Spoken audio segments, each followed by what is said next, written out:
सुप्रभात बच्चों, आज हम पढ़ेंगे पाठ 5 शब्द निर्माण समास। समास का अर्थ है संक्षेप या संयोग, अर्थात जब दो या दो से अधिक शब्द मिलकर एक सार्थक शब्द बनाते हैं तो इस प्रक्रिया को समास कहते हैं। जैसे घुड़सवार, भाई बहन, दशमुख आदि समास के उदाहरण हैं। ये सभी सामासिक शब्द हैं, यानी समस्त पद हैं। जैसे भाई बहन एक सामासिक शब्द है। इसमें पहला जो शब्द है भाई वह पूर्व पद और बहन जो शब्द है वह उत्तर पद कहलाता है। समास विग्रह समस्त पदों को तोड़ने अर्थात अलग अलग करने को ही समास विग्रह कहा जाता है। जैसे चौराहा समस्त पद का विग्रह होगा चार राहों का समूह। अब हम जानेंगे समास के भेद। समास के 6 भेद किए गए हैं।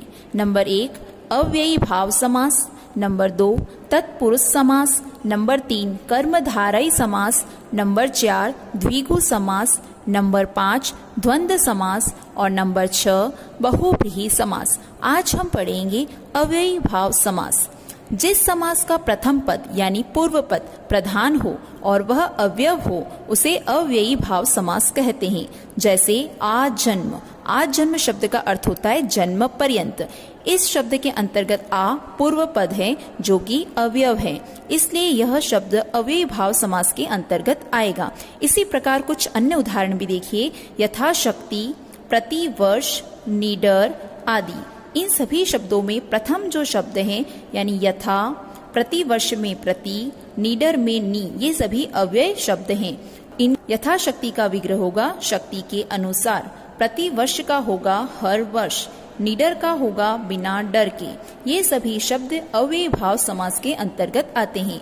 इसके कुछ अन्य उदाहरण भी हैं, जैसे हाथों हाथ, रातों रात, गली गली, दिनों दिन आदि। अब हम जानेंगे तत्पुरुष समास के बारे में।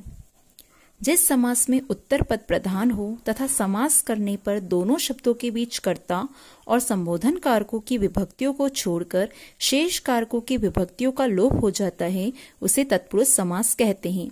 विभक्तियों के आधार पर इसके 6 भेद किए गए हैं। कर्म तत्पुरुष समास, करण तत्पुरुष, संप्रदान तत्पुरुष, अपादान तत्पुरुष, संबंध तत्पुरुष और अधिकरण तत्पुरुष। कर्म तत्पुरुष समास में को विभक्ति का लोप हो जाता है। जैसे शरणागत, शरण को आगत, यश प्राप्त, यश को प्राप्त। करण तत्पुरुष समास में से या के द्वारा विभक्ति का लोप हो जाता है। जैसे सुर कृत, सुर के द्वारा कृत, मुंह मांगा, मुंह से मांगा।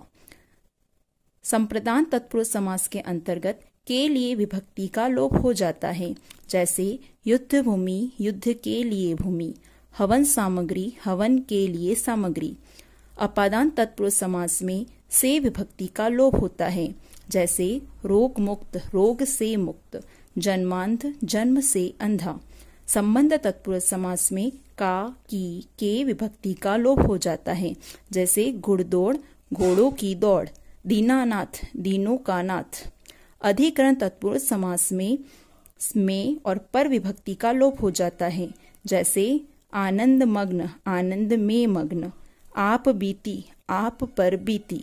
आज की कक्षा में इतना ही बच्चों। धन्यवाद।